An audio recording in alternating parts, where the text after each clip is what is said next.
करेंगे बट सबसे पहले सर जैन दुष्यंत को नमस्कार करते हैं, वेलकम करते हैं शो के अंदर, जो हमको थोड़ा सा अपना रिएक्शन देंगे about this firing incident which is happened. ये कोई वन ऑफ इंसिडेंट है जो होता रहता है, 3-4 हो चुके हैं सीज फायर के बाद, या फिर इसका कुछ हिडन मीनिंग है? मुनीर का क्या गेम है? क्योंकि अफगानिस्तान भी एक तरफ से इनको स्क्वीज कर रहा है, बोल रहा है भाई साहब we don't recognise you anymore. कहता जी आपका पासपोर्ट वीजा हमको पता ही नहीं है। उनके एक बड़े मिनिस्टर ने ये स्टेटमेंट डाला है। So there is a lot happening in that aspect, and obviously Pakistan की एक कैपेसिटी है to create chaos within Bharat. ठीक है, और उस वो चीजें हम हमेशा देखते रहते हैं। So let's talk about these three things and थोड़ी सी पॉलिटिक्स इनसाइड पाकिस्तान। सो नमस्कार sir, welcome to the show, pleasure to have you on the platform sir. Thank you, Adi. Good to be back again. As far as the situation goes, everything is linked to the internal situation of Pakistan, right? So the US visit by Munir kind of set the stage what is to be done in Pakistan. Munir, like a good, obedient person, came back and started planning out the future of Pakistan. He had made a game plan to ensure that people favorable to him come to power. However, probably in my calculation, he misread the public opinion grossly. He thought बहुत probably बुरी if तरह he's से। able, he thought probably if he's able to somehow debunk PTI, then the others who would be there in the political fray will get the majority. One of them would have got the majority. Of course, he wanted Nawaz Sharif to be the person who got the majority, but that didn't happen. So, somewhere in the middle of the elections, he probably realized that he needs to set the game right. And for that, possibly there were some riggings done overnight in the when the results were being calculated, or when the votes were being calculated.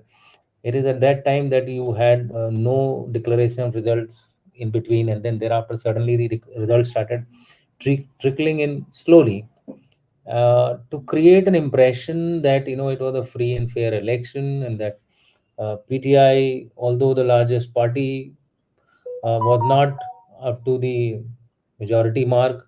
Plus, they were all independents, supposedly supported by PTI.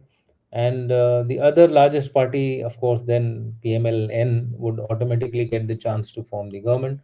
And so to the world, it looked like as though Pakistan is undergoing a very, very free and fair election in a very good democratic setup. And you couldn't have asked for anyone better than any country better than Pakistan to be democratically following principles of democracy. Unfortunately, on the same day, there was the index of democracy which got released, in which they slipped to 11 positions down, and from a hybrid state, they have been declared as an authoritarian state. That means someone has read the game quite clearly, and it is now recognized as a virtual dictatorship. I won't say it's not dictatorship, but authoritarian. That means a person, one entity which is there, which is ruling the roost, and we all know which is that agency. It's obviously Pak Army and its establishment, which is also known as ISI. However, the internal situation in Pakistan is not a very happy situation. Everybody knows about it. Everybody is talking about it, possibly becoming, leading to a Bangladesh type of a situation. And obviously, the regions which are on the periphery of Pakistan are likely to, split away. So, what does Munir do? The Munir has to divert the attention of the internal public. There is large scale PTI cadres which are on the street. They are being fired upon also at number of places. So somewhere this entire internal unrest has to be diverted by external activities. So lo behold, we have suddenly the IB sector getting activated. We call it as, we call it as working boundary. Some these guys call it as working boundary. As far as we are concerned, it's an IB, and this sector gets activated whenever there is a little bit of uh, pressure on the LC side. So what they do is they take a pot shot on the BSF, that is our BSF, which is deployed in this particular sector on the IB, essentially in BOPs, and then you have a bout of duels which take place. If you remember 2014, if all of you take your mind back, in 2014 the LC sector was quiet, but the IB sector, when India was going in for elections, exactly the same, around the same time frame, March, April, May, I was in fact in that area, and I had to contend with almost working boundary being activated very regularly, very frequently by the Pakistanis, as also attempts of infiltration and terror activities inside Jammu. I mean, Jammu area. I'm not talking of the.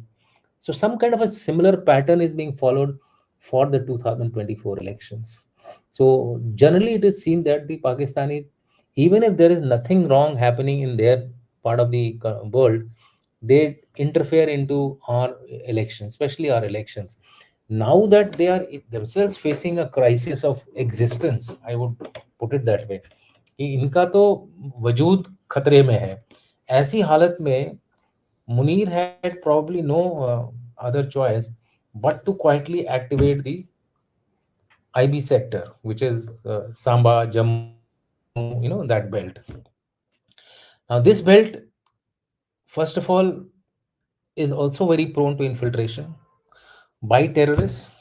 So, they are probably going back. Remember Pathankot operations, the attack on Pathankot airbase, etc. All that took place through the this particular sector. The infiltration took place from this sector. So clearly indicates a linkage between elections and elections in India and internal unrests or internal existential problem in Pakistan, whether it is economic, whether it is political, whether it is diplomacy. I think they're failing on every count. And to top it all, this time they're also facing problems externally on their western sector, as also internally across the Iranian border, with Balochistan becoming very, very active along with the KPK, that is KP province. You yourself mentioned that the the Afghani government has declared Durand as a fake line, and it does not recognize any passports, visa, etc. for crossing. They say that we can cross at will. It's not a boundary. In fact, even if you go into history, Afghanistan never recognized Durand as a boundary. They always said it's a reference line. There's a difference between a boundary and a reference line. So therefore, they have very deep connectivities across the Durand line, and that is why you find that the KP area is so unstable that the Tehrik-e-Taliban Pakistan rules the roost in that particular belt. And now with Pakistan, Imran Khan's government being likely to take oath in KP because they have got the majority, they don't have to depend on anyone. So therefore, it will be now hand in glove. That area is going to be totally, I would say, out of control of the Pakistan central government or Pakistan army. Balochistan has never been in the past 2.5 years. They have seen Balochistan insurgency rising to levels where it is considered quite unmanageable by the Pakistani forces. In fact, so much so that in the global terrorism index, BLA, that is the Balochistan Liberation Army, is now rated as the fastest growing terrorist organization. They refer to them as terrorist organization in India. I would say that they are fighting for the independence of their country. Basically, they are fighting for freedom to to make Balochistan as an independent state, possibly the next Bangladesh, in my view. That's the way it appears, because one province which is absolutely detached from Pakistanis central government influence, and that is Balochistan. Amongst all the four, Balochistan, KP, Gilgit Baltistan, POK. Why I am saying so is because in GB and POK, Pakistan Army's presence is very, very heavy. And we also know that the Chinese are also there in large numbers. About some people, I mean, I had covered this a long time back in one of the programs, that possibly around 30,000 is the rough figures of Chinese presence in the Gilgit Baltistan and the area of POK. So therefore, not POK but Gilgit Baltistan, basically because the Chinese infrastructure which they have created as part of CPEC is located in that area, and they depend heavily on the electricity which is being produced from here and the other resources which are now being generated from Gilgit Baltistan being pushed back into China. So with all these overall internal and external situations, I think Munir is left with no choice but to somehow cobble up some kind of a government that is internally, and externally create certain situation which will bring the people of Pakistan into a direction which is looking outwardly, and therefore they will become united internally and forget about the ongoing crisis, political crisis which is being created and which has put the Pakistan army into a some kind of a, I would say, shame, because Pakistan army till date was always in control of internal situations. At least people used to say that if there is one place where Pakistan army always emerges victorious, that is over their own people. Unfortunately, this time their own people have dished them, and so that is the ultimate of Pakistan army's loss of influence as far as Pakistan is concerned. So, in my view, yes, whatever is happening in our country in proximity to Pakistani border and line of control, we can definitely safely, I would say, circumstantially associate with hands of Pakistan in it, whether it is the unrest of the farmers, or whether it is the I won't say that they are directly dealing with. They may be also in hand in glove with the other agencies which are there. Deep state, which we, international deep state, which we keep talking about. So those kind of forces are again active, and it has been proven many times over that a lot of foreign hand is there in these kind of protests which happen in the country, and evidence to that effect sooner or later emerges, right? And there are, if you go by these various social media posts which are coming out, you find that there are some deep linkages as far as this is concerned, because you see, why is it localized only to Punjab? The country comprises of other so many states. There are farmers all over, and people have come out with proper logic to say that, you know the the demands are, some of the demands are very, very artificially generated. And so therefore, in my view, I think there is a deep hand of external agencies, and Pakistan could be the conduit through which all this is being done, or Pakistan is the proxy which is doing this, and Munir is playing the game, because Munir has no choice, right? Especially after what has happened in the elections.